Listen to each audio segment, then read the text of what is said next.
Great.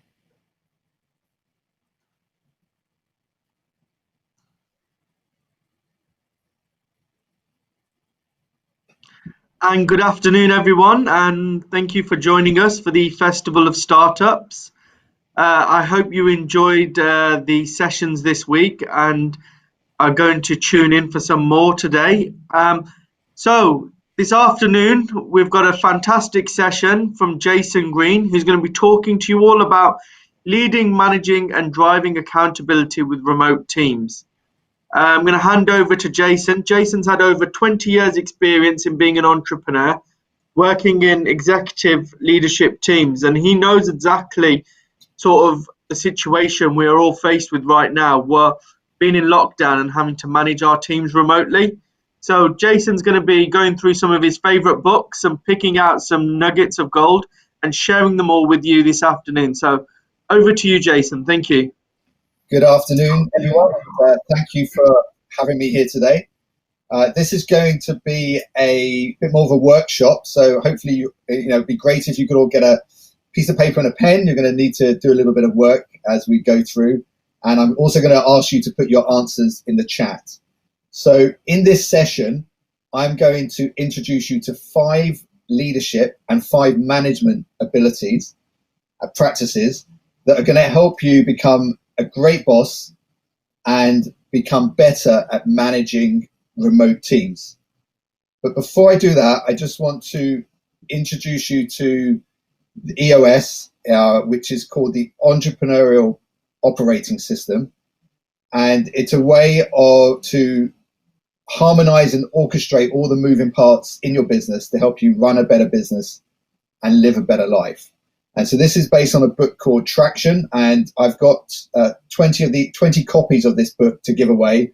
I'm going to give you my email address at the end. If you email me, the first 20 that email me are going to get a copy of the book Traction, which will show you how to implement EOS in your business, which is all about strengthening 6 key components, which are the vision component, the people component, the data component, the issues component, process component, and traction component. And I believe to be a great entrepreneur, you need 3 things in your life. You need a business coach, you need a peer group, and you need a framework for operating your business. And EOS is the framework to operating your business. And so the concepts from today come from Traction and EOS. So let's get started. So there's a guiding principle that is the sort of overriding message from today. And so what I want to tell you is a great boss creates a work environment where people are fully engaged and highly accountable. So what I would like you to do, I'm going to ask a question and I want you to give me an answer. It'd be great if you could put this in the chat so I can see where everyone is. It doesn't matter how many people, hopefully we'll get a few people answering. What I want to know from 1 to 10, 1 being terrible, 10 being great, and because you're joining this session, I'm hoping you're managing people, and that's why you're here, because you're managing people and you're managing them remotely. How would you rate the level of accountability in your organization from 1 to 10? 1 being terrible, 10 being great. It's your definition. If you could put that in the chat, 1 to 10. Okay, I don't know if anyone's there. Oh, here we go. We got a 2. Thank you for answering, Andy. We got a 7 from Nick, 6 from Ross. Great. Okay. So what I usually find is most businesses that I talk to, when I ask that question, I usually get around about a 4.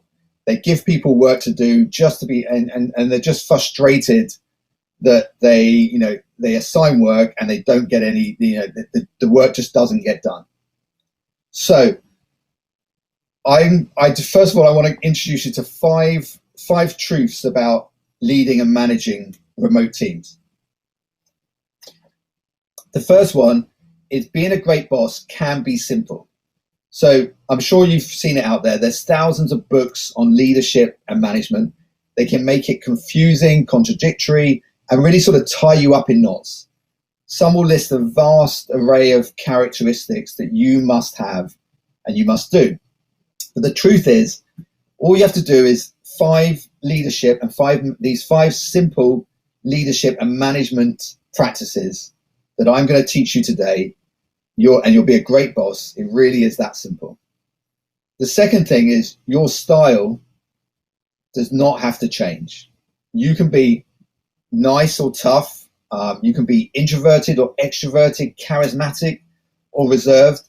You don't have to change. Just be yourself. The third one is you must genuinely care about your people. You just can't fake it. If you apply everything I'm going to teach you today, you're going to be a great boss. However, if you don't care about your people, you're never going to be a great boss. Number 4, you must want to be great. Okay, so there's no middle ground here. You must genuinely desire to be a great boss and willing to spend the time and energy to be a great boss. And so really for your business to grow, you must grow. And number 5, it's the same principle. Remote or in person, it's all the same.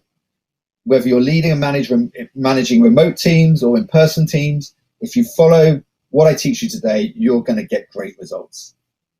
So let's move on to an equation that I like to use, which is called leadership plus management equals accountability. So accountability is a byproduct of great leadership and management. And the thing is, leadership and management couldn't be more different. Leadership is about thinking and working on your business. It's the high level stuff. It's about giving clear direction to your people and telling them and getting them to do the tough work and letting them do the tough work. It's about creating an opening for them to run into. And it requires a lot of time and energy thinking at a high level about where your business is going, where you're going, and how to help your people see and understand that. Management is completely different. It's about working in your business. It requires crystal clear expectations, day-to-day communication, and it's all about doing and execution. And these could not be more different practices. So we're going to talk about each one separately. So let's talk about, before we talk about leadership, we're going to do a little workshop here. I'm going to ask 5 questions. And what I want you to do is when the question comes up, don't answer it. Wait till I give you a little bit of context. After the context, I'm going to ask you the question again and then put your answer in the chat box. It's going to be a clear yes or no answer. And don't feel bad about no's. No's are great. No's are all about understanding where you're falling short and what you need to achieve to become a great boss. So, and the other point I want to make clear is, the first thing I want to say is I want you to, before we move on, I'd like you to put in the chat how many direct reports you have. So put in the chat now how many direct reports you have.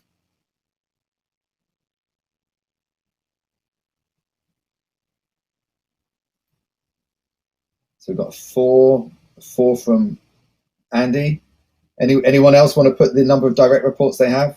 I'm hoping there's a few more than 2 of you on the call, but if there is, so be it. 3.5, really. Okay. So now you've written down the number of direct reports. When I ask the question, like I said, don't answer it straight away. Wait for me to give it some context. At the end of each question, I'm going to ask you again. If you're not doing the specific practice to all of your direct reports, then the answer is no. There's no middle ground here. It's either a yes or no. Don't worry about no's. No's are great. It helps you understand where you need to improve. So let's look at leadership. So the first question I've got here is I am giving clear direction. So this is all about creating an opening for your people, about painting a picture, a compelling vision for them about what you're trying to accomplish, where the organization is going, and what their role is in the organization. And so there is a scientific fact that nature abhors a vacuum. If you create an opening for nature, nature will rush in. You don't have to do any of the hard work to make that happen.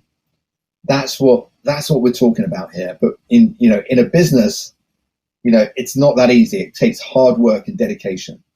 So when you create a seat in your organization for someone and clarify their 5 roles, you're actually creating an opening for your people. So they are absolutely crystal clear in what good or great looks like in owning that seat. So once you've created their seat, then you need to paint a clear and compelling picture for your people. You need a clear vision and plan. So we recommend you answer 8 simple questions and ensure your vision and plan is shared by everybody in your organization. So what are those 8 questions? What are your core values? What's your core focus? What's your 10-year target? What's your marketing strategy? What's your 3-year picture, your 1-year plan, your quarterly rocks or quarterly goals, and what are your issues? So now you've heard the context, I'm going to ask you the question and be honest. For all of your direct reports, are you giving clear direction? Yes or no? Throw it in the chat now. That's a no from Ross, no from Andy. Okay, great. Question number 2, or practice number 2.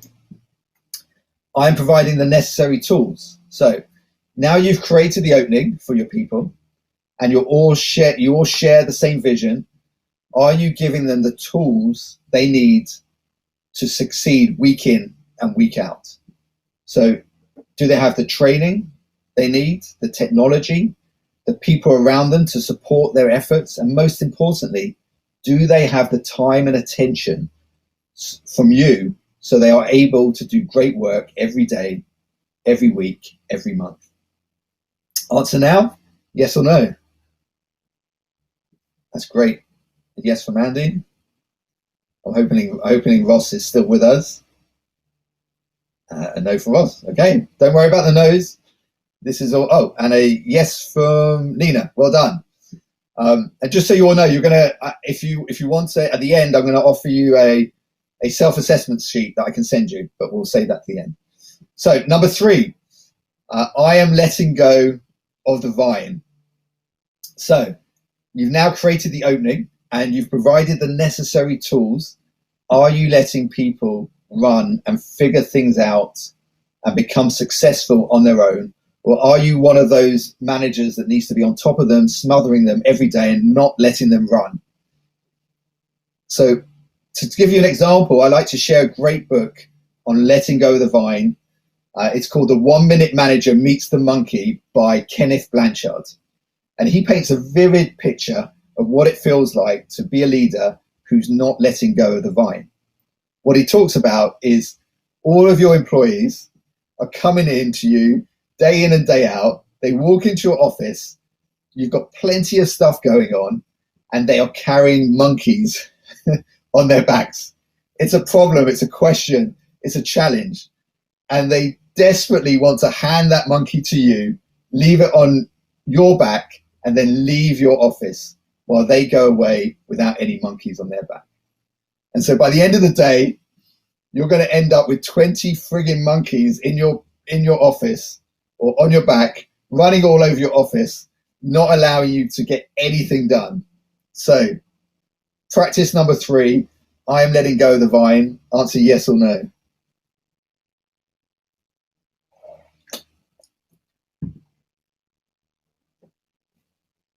That's funny. Yeah, you can introduce me, definitely. Okay. A few more no's, a few yeses. Well done, Ross. So number 4, practice number 4. I act with the greater good in mind. I'm hoping that this is going to be a yes from you all because I assume you're all business owners, but let's go for it. So the greater good is what serves the best interest of the company. So have you defined what you want to achieve, which is your company vision? So I talked about the 8 questions earlier. What are your core values, core focus? These 8 questions are your guiding light. They guide where you want to go. So the question I have for you, are all your actions, your decisions, putting the needs of the company before your own self-interest, like advancing your career, living your life the way you want to live it? Do the company's needs come first? Are you walking the talk? That's the question you need to answer here. Are you always acting with the greater good in mind? Throw it in the chat now. Good. I'm pleased about that one. Right. The last leadership practice is I am taking clarity breaks. So clarity breaks are time you devote and commit to being clear and protecting your confidence.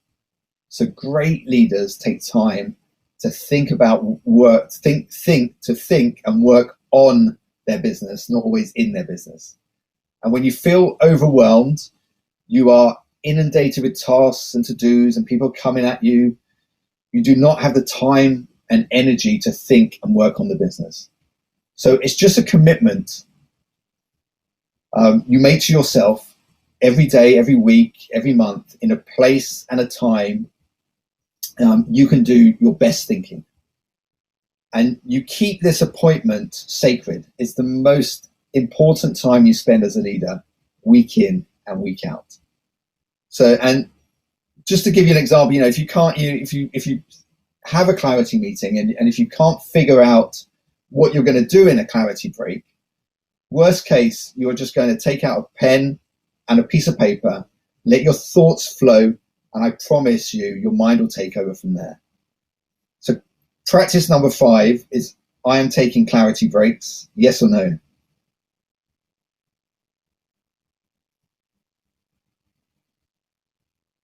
Okay, so what I'd like you to do now is think about these five questions. There's 2 things. Whilst I walk the dog, I like that. I do the same thing when I walk the dog. I want you to, first of all, commit to when you are going to turn all your no's into yeses, not yeses into no's. When you're going to turn all your no's into yeses. So think about a date in the future. Most of my teams set a date 6-9 months in the future. But set a date now. Think about when you'd like to get all of the no's to yeses. And the second thing is, if you are not taking clarity breaks, then commit to taking your first clarity break next week and set your own cadence. Maybe, everyone's different. Some people have a clarity break once a week. Some people do it once a month. You've just got to get your own cadence, but get it in the diary for next week and then set it. Decide in your clarity meeting what your cadence is going to be and then set it in your diary forever. So 2 things I want you to commit to there. Anyone's got any questions, please put them in the chat. But I'm going to move on to management. And I want to start this with a quote by Jim Collins. He wrote the book Good to Great. And he said that the moment you feel like you have to tightly manage someone, you've made a hiring mistake. So management is not something you do to your people. Our job as managers is to create an environment where accountable people will thrive. And so management boils down to 5 basic practices. And to the degree you can do these well, accountability will be a byproduct. So let's go through the practices. So the first one is I keep clear expectations. So managers often ask me, how do I keep my people accountable? And really, you can't without clear expectations. You have expectations of your people, and they have expectations of you and the organization. And it's your job to keep both sets of expectations clear. Remember, it's a 2-way street. So your expectations are very simple. It's their role. It's the core values. It's your core values of your business. It's the rocks, those quarterly goals for the business and for themselves, and their measurables, their weekly measurables. So my question is, how have you defined and articulated your direct reports' 5 major roles? What's the 5 things they're accountable for? Have you shared your core values with them? Have you set SMART, what I call SMART rocks? And SMART is specific, measurable, attainable, realistic, and tangible rocks. The most important priorities that they must achieve over the next 90 days. And do they have the right measurables, weekly numbers that they are accountable for keeping on track every week? So once you know your direct reports' expectations of you and they know your expectations of them, you can answer yes. So please answer now, yes or no. I keep clear expectations.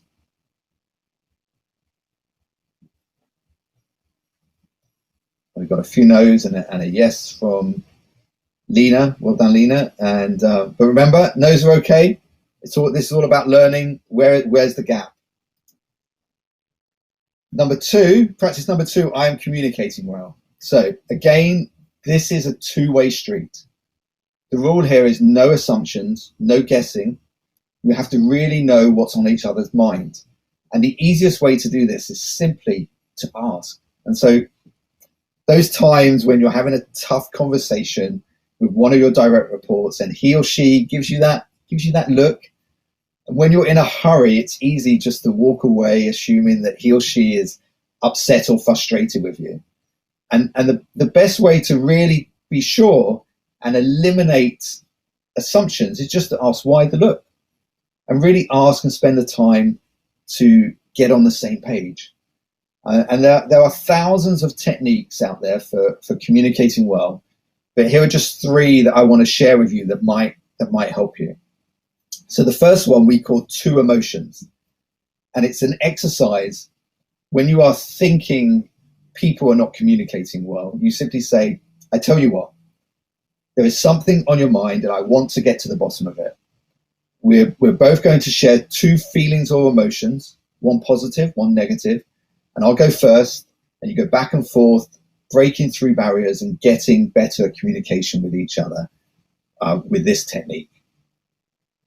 Number 2 is question to statement ratio, and I'm sure we're all guilty of this one. So this is moderating what percentage of dialogue you are having with your people is you talking versus you asking questions and them talking. And the rule of thumb here is they should be doing 80% of the talking and you should be doing 20% of the talking. The best way to do that is to increase the number of questions you ask and decrease the amount of telling that you're doing. That will improve your question to statement ratio. Third technique is echoing. So after you shared something with your direct report, maybe you're not 100% sure they understand what you want them to do. So just ask them to repeat back what you've asked them to do and make sure you're both on the same page. This also works really great in reverse. When people are asking you to do something and you are not 100% sure you've got it, just say, let me repeat that back to you and make sure that I've really got that. So that's echoing. And so for practice number 2, be honest. Are you communicating well with all your direct reports? Put it in the chat now.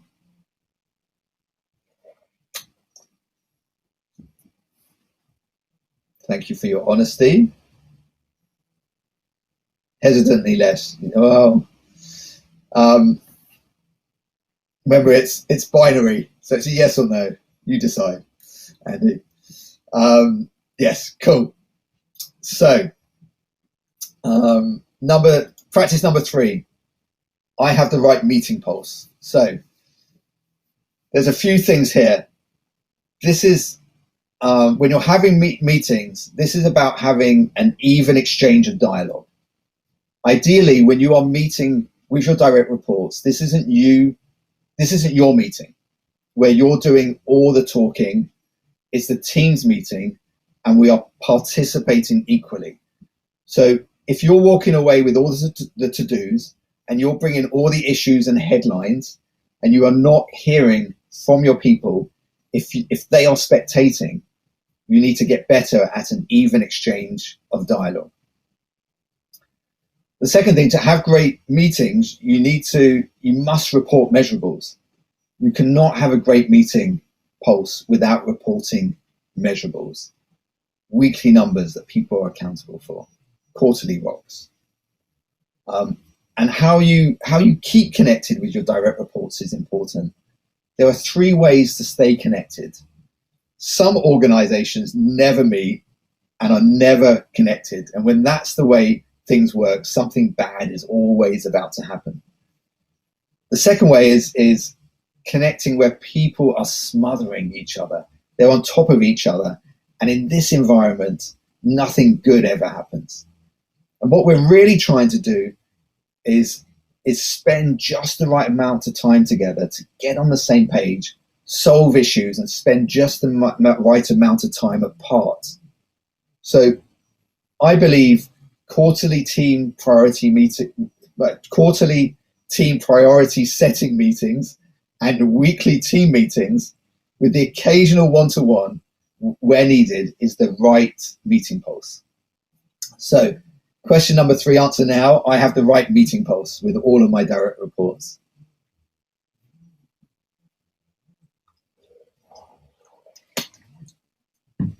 Okay. A no. Okay. Thank you everyone for your honesty as we go through this. Right, number 4. I am having quarterly conversations. So what is that? So quarterly conversations are very simply where you meet every 90 days with each of your direct reports to have a non-documented, comfortable, relaxed, 2-way conversation about what's working and what's not working. This is not an annual performance review. This work, if it's done, this work is best done out of the office. You're having a coffee or lunch. It's relaxed and comfortable. Admittedly, you have to be more creative at the moment. Maybe it's a walk in the park. Maybe you take each other's dogs for a walk or something, or meet together. But it's still the same principle. Relaxed, comfortable environment. And to give it structure, it should be focused on the company's core values. Is that person exhibiting those core values? Your direct reports' 5 major roles. Are they being accountable for their 5 major roles? And their 3 to 5 goals for the quarter. Are they on track? Are they performing? And you're going to have a great, meaningful conversation with your people about what's working and what's not working. Ensure it's scheduled for the year in advance so you know it's coming, and also your direct reports are prepared. Because you know what, time goes quickly, really quickly, and before you know it, you may not have such a great relationship with your direct reports if you don't have quarterly conversations. So no issues here, no or hesitant yeses, yes or no. I am having quarterly conversations.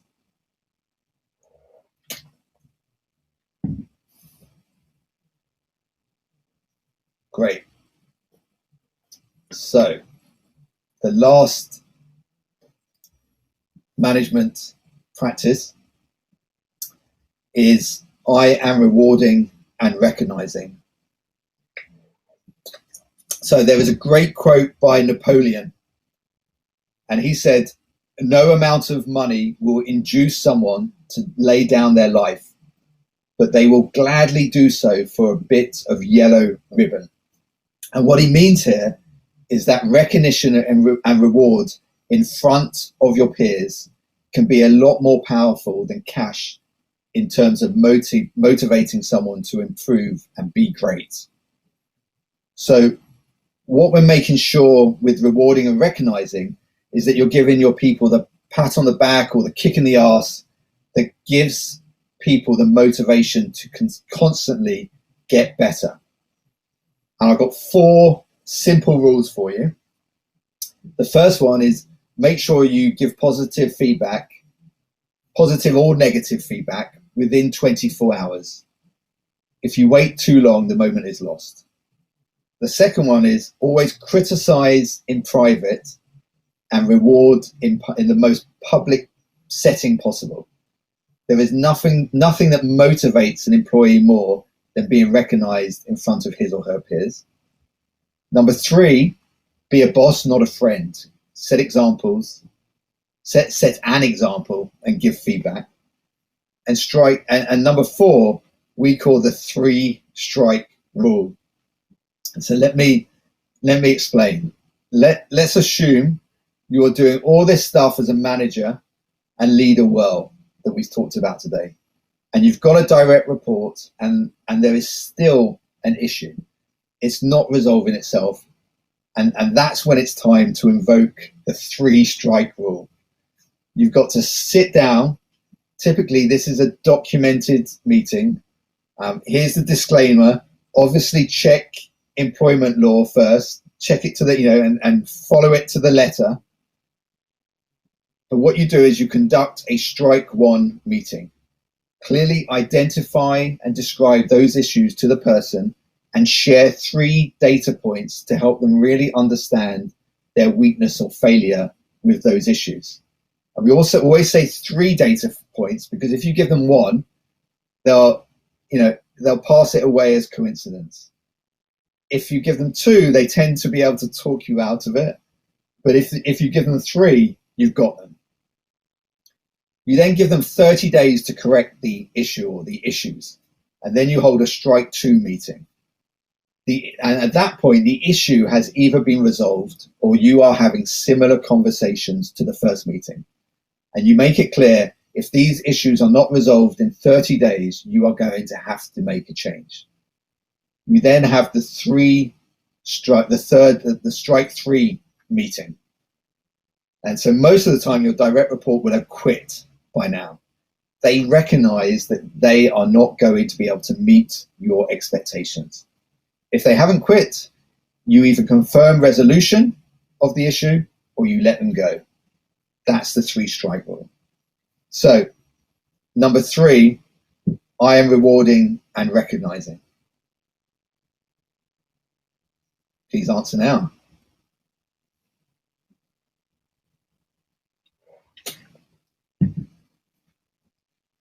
Great.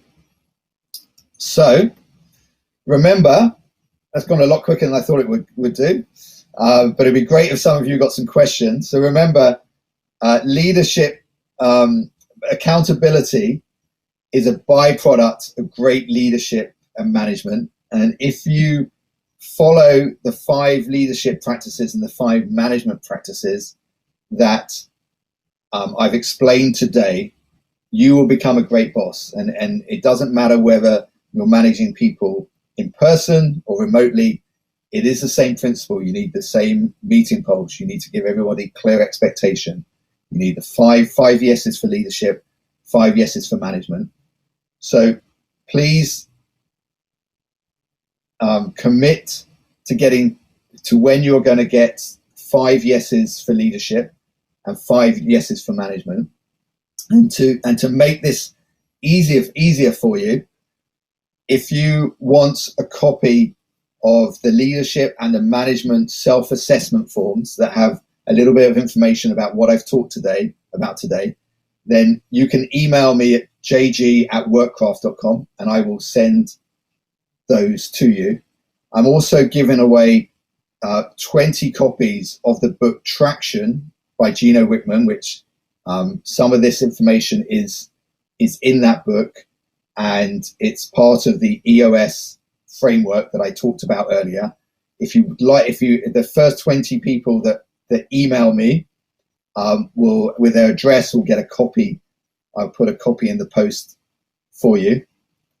And at this point, I'd like to see if anybody's got any questions. If you want to raise your hand, I think I can bring you in to answer a question. It would be great to see if I can help a few of you out.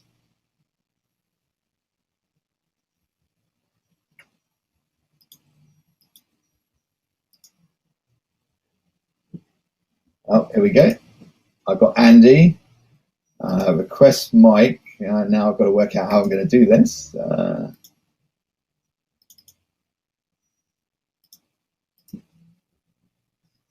or maybe the host, maybe only the host can do this. Let me have a look. If our host is here, I think, Andy, you might have to put your question in the chat, because I can see you've raised your hand, but I can't see how to allow you on.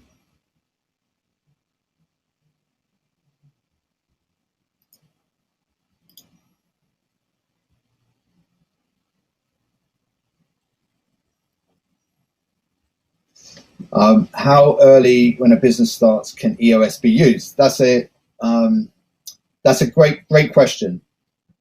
So EOS, if we talk about target market, EOS was designed for companies between 10 and 250 staff.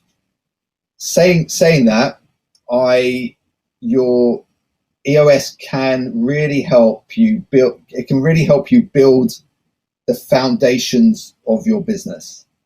And so, if I was starting a business now, I would implement the tools and the framework as EOS as early as possible. And that could just be when you're by yourself starting, because it'll help you understand where you want to go with the vision component.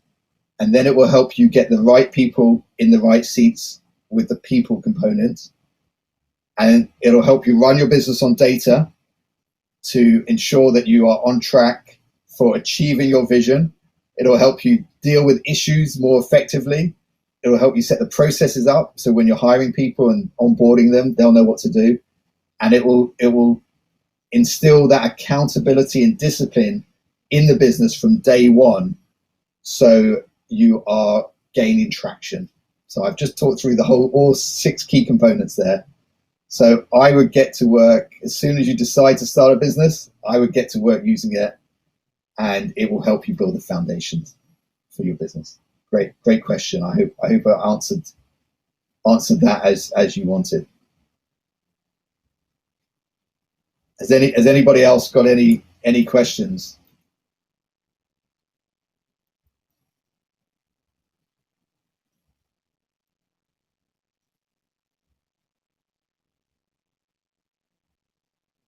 Okay. Well, I assume that's everyone. Oh, here we go. Is there any situation where EOS should be used? Do you want to tell me a little bit about how many staff you have, Tony?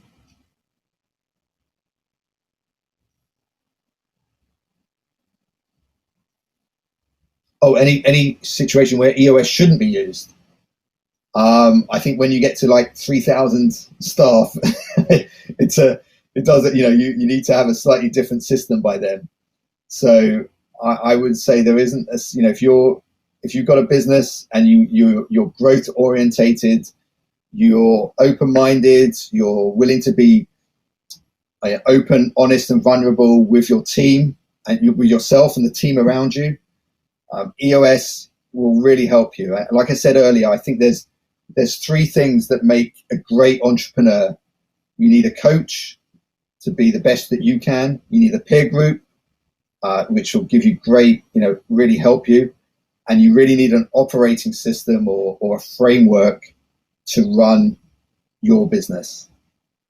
And EOS is a great, it's designed for entrepreneurial organizations.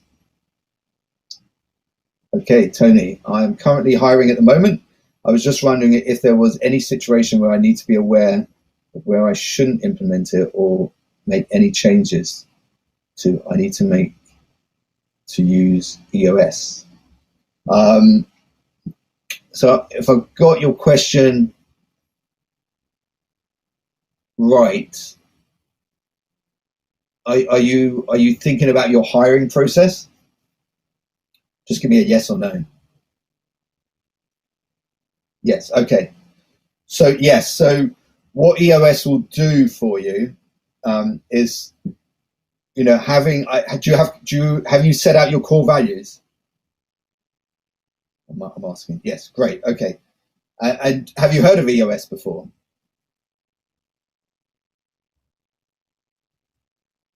Not before. Say, okay.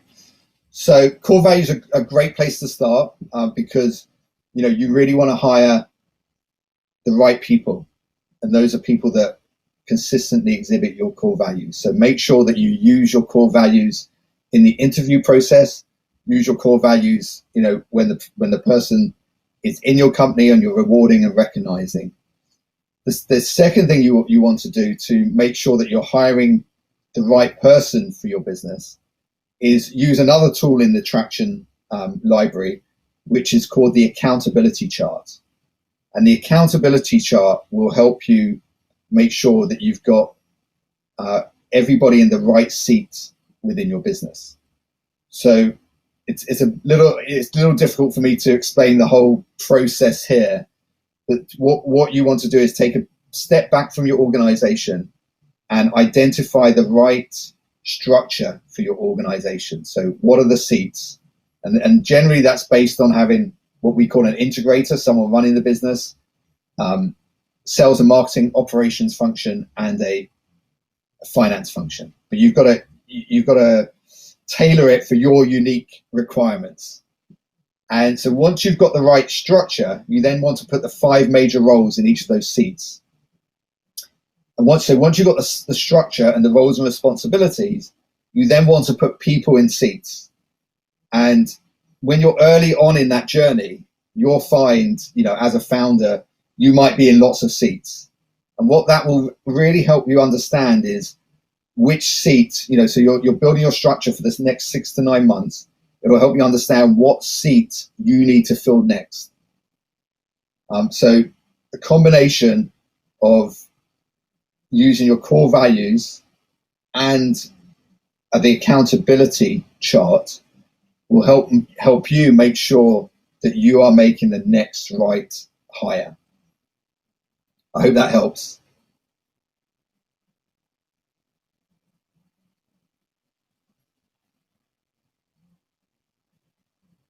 I'll wait for a yes or no.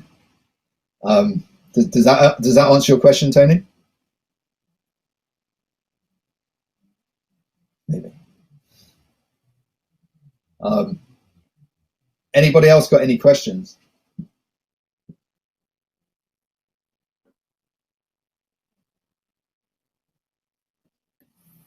So the way EO, thanks Tony for another question. The way EOS works is that you start at the lead. You start with the.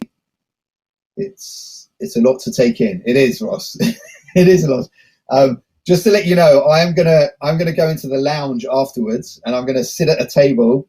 And so I think at that point, if you want to come and ask me some questions and have a discussion about EOS and how it works, please feel free. But to answer your question, Tony, the way EOS works is you first start at the leadership team level. And so you make sure that at the leadership level, you're using the tools within the framework, and then you migrate those tools down into the organization. So it's not that every employee needs to really know EOS in detail, but every manager at every level will need to know it. But it essentially ends up becoming a common language that everybody uses in the organization. You end up with a shared vision that everyone, everybody sees that vision, understands the vision, and wants to be part of it. And so by strengthening each of the 6 key components, you just create a really incredible business with great value, because there's no single one person that's holding the business back, or there's no one person that the business is in debt to. The business can almost runs itself. Hope that helps. But it'd be great to have a chat, Tony, if you want to come to when I go to the lounge afterwards, and anyone would like to have a chat.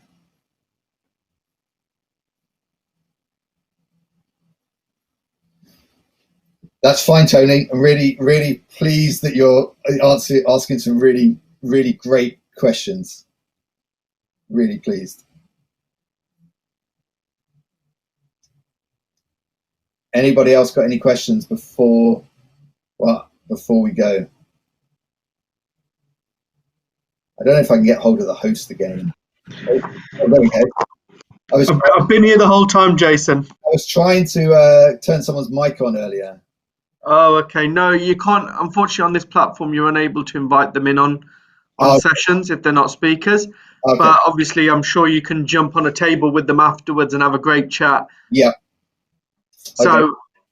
So yeah. If there's any more questions, guys, Jason will be in the lounge. You can jump on a table, join him for a call, make yourself a coffee. That was really insightful, fantastic talk there, and I'm looking forward to getting hold of some of those books and reading them myself, actually. So really looking forward to that. And thank you so much, Jason. Right, guys.